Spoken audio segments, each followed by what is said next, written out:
The day Queen Elizabeth II begged Idi Amin, the Denis Hills crisis of 1975 introduction. In June 1975, a diplomatic crisis gripped Britain and Uganda, centered on the fate of Denis Hills, a 61-year-old British lecturer sentenced to death by Idi Amin's military tribunal for calling the Ugandan president a village tyrant in an unpublished manuscript. Radio Uganda's claim that British envoys knelt before Amin to secure a stay of execution, coupled with Queen Elizabeth II's unprecedented personal plea, marked a moment of high-stakes international drama. The episode, reported vividly in The New York Times, revealed Amin's theatrical use of power, Britain's struggle to protect its citizens, and the complex interplay of diplomacy and humiliation in post-colonial relations. Beyond the headlines, the crisis reflected broader revolutionary dynamics in Uganda, where mass mobilization, both state-orchestrated and resistant, shaped Amin's regime and its defiance of former colonial powers. This essay examines the Hills crisis, analyzing Amin's motivations, Britain's response, the role of mass mobilization in Uganda's political theatre, and the resolution, highlighting how personal and collective actions intersected in a pivotal moment of 1975 Idi Amin's power. Plea Idi Amin, who seized power in a 1971 coup, ruled Uganda with a mix of charisma, brutality, and unpredictability. By 1975, his regime faced international condemnation for human rights abuses, including the expulsion of Asians and mass killings. The Denis Hills case offered Amin a stage to assert dominance, particularly over Britain, Uganda's former colonial ruler. Hills, a Makerere University lecturer since 1963, was arrested after his manuscript criticized Amin's leadership, labeling him a tyrant whose rule harmed Uganda's global image. Though a civil court dismissed charges, Amin intervened, ordering a military tribunal that convicted Hills of treason, scheduling his execution by firing squad. This swift escalation was no mere legal act. It was a calculated move to humiliate Britain, leveraging Hills as a pawn in a post-colonial power struggle. Amin's demand that British officials approach him on their knees symbolized his rejection of colonial hierarchies. Radio Uganda's broadcast, claiming envoys Lieutenant General Sir Chandos Blair and May Ian Graham knelt in a traditional hut, amplified this narrative, portraying Britain as humbled. British sources denied kneeling, citing the low entrance of Amin's Arua residence, but the imagery resonated in Uganda, where state media rallied public support for Amin's defiance. Scholars note that such theatrical gestures reflect rational choice in revolutionary contexts where leaders exploit crises to consolidate power. Amin's actions mobilized domestic sentiment, framing Britain as an imperialist foe, thus reinforcing his populist image. Queen Elizabeth II's unprecedented plea, the crisis escalated when Amin ignored British Prime Minister Harold Wilson's appeal, prompting Queen Elizabeth II to intervene directly. On June 19, 1975, she sent a personal letter to Amin, carried by Blair and Graham, both former commanders of Amin during his colonial army days. This was a rare act. No prior record existed of such a royal intervention between Commonwealth nations. The Queen's message, delivered by envoys who symbolized Britain's colonial past, underscored the urgency of saving Hills, a terminally ill academic-facing execution for words not yet published. Radio Uganda credited the stay of Hills' execution to the Queen's letter and Amin's regard for the Queen, suggesting a personal rapport from Amin's 1971 Buckingham Palace visit. The Queen's plea was both diplomatic and pragmatic. As head of the Commonwealth, she navigated a delicate balance, appealing to Amin's ego while protecting British lives, including 700 citizens in Uganda. Britain's reluctance to conceal disdain for Amin, whom officials viewed as a mixture of buffoonery and menace, complicated matters. Amin's demands, spare parts for British-made military equipment, expulsion of Ugandan refugees, and an end to malicious propaganda, further raised stakes, tying Hills' fate to broader geopolitical tensions.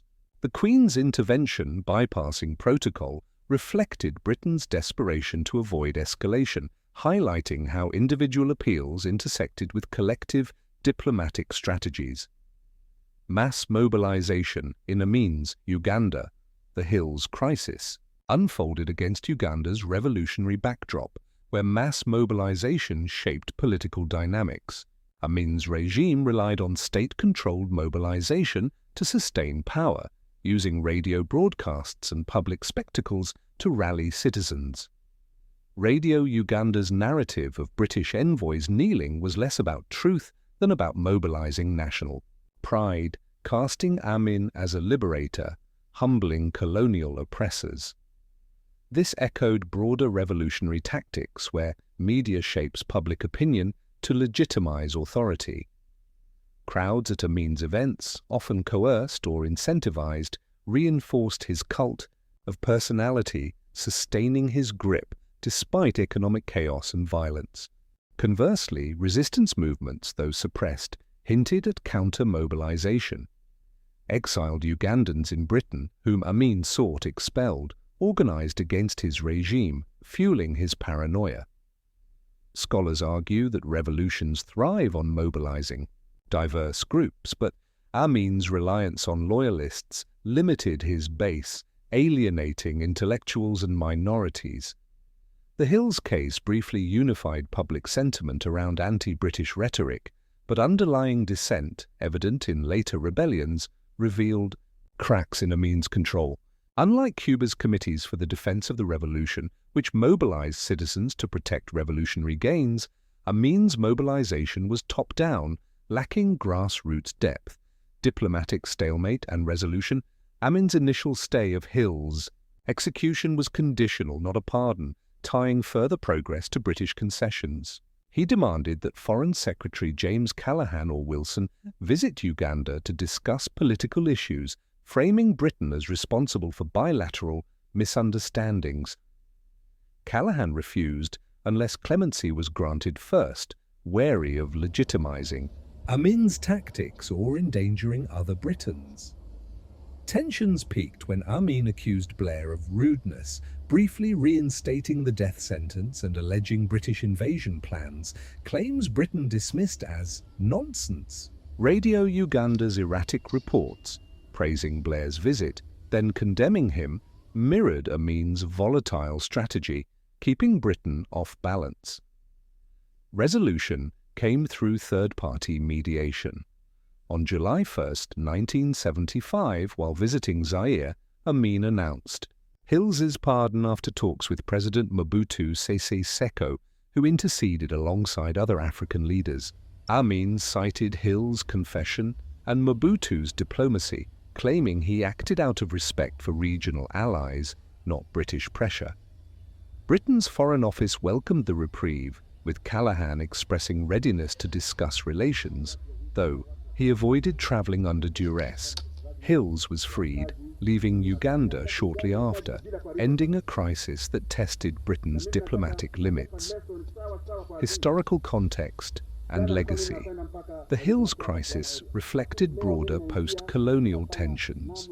Britain, once Uganda's colonial master, faced a transformed reality where former subjects like Amin wielded power. Amin's history as a sergeant under Blair and Graham added irony.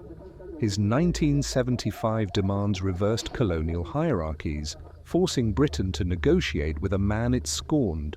The kneeling narrative, whether true or staged, recalled historical refusals, like Lord Lugard's rejection of kneeling before the Baganda Kabaka in 1890, underscoring shifting power dynamics. For Ugandans, the episode reinforced Amin's image as a defiant strongman, though his regime's brutality, later estimated to have killed 500,000, undermined his legitimacy. The Queen's role highlighted diplomacy's personal dimension. Her letter, a rare royal act, leveraged Commonwealth ties to de-escalate, contrasting with Britain's official hardline stance. Yet Amin's victory was Pyrrhic, his provocations alienated allies, contributing to his 1979 ouster. The crisis showed how revolutions, even autocratic ones, rely on mobilization. Here, Amin's media-driven spectacle, but falter without sustainable support. Britain's restraint, prioritizing lives over pride, preserved its citizens but exposed diplomatic vulnerabilities. Conclusion: the Denis Hills crisis of 1975, sparked by Idi Amin's death sentence and resolved through Queen Elizabeth II's plea, encapsulated a clash of personal egos and post-colonial legacies. Amin's demand for British submission, dramatized by Radio Uganda's kneeling claim, tested Britain's resolve, while the Queen's letter navigated a path to clemency. Mass mobilization through state propaganda bolstered Amin's domestic image, yet his regime's fragility foreshadowed its collapse. The crisis, resolved by African mediation, underscored diplomacy's complexity, where individual acts, like a royal appeal, intersected with collective pressures. Ultimately, it revealed how revolutions, even those led by tyrants, depend on mobilizing narratives, but endure only with broader legitimacy, a lesson Amin's Uganda failed to heed.